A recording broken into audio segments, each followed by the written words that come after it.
Anasema birrul walidain, kuwafanyia wema wazazi wawili, maana yake alihsanu ilayhima, ni huo uzuri kuufanya kwa wao, bikaraimil aqwal, kwa zilizo bora, kwa zilizo tukufu katika kauli, wal af'ali, na kwa yaliyo matukufu katika matendo.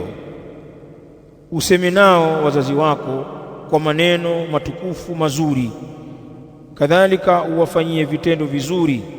Akatoa mfano wa hivyo vitendo, mina taa, ikiwemo kuwatii, ikiwemo taa, watawadhui,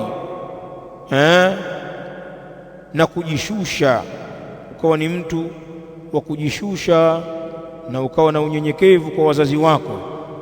Walkhidmati, na kuwatumikia kwa khidma mbalimbali. Walinfaqi alayhima, na kutoa posho juu yao, ukawa unawapa katika posho. Isiwe mzazi wako au wazazi wako ni watu ambao unawapa ziada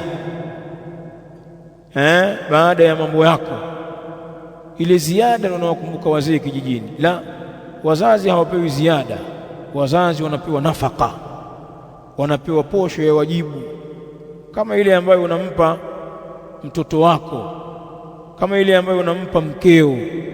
Allahumma, labda kwenye familia pawepo na watu waliobeba jukumu hilo, labda mko wengi, kuna ambao wameshayabeba hayo majukumu,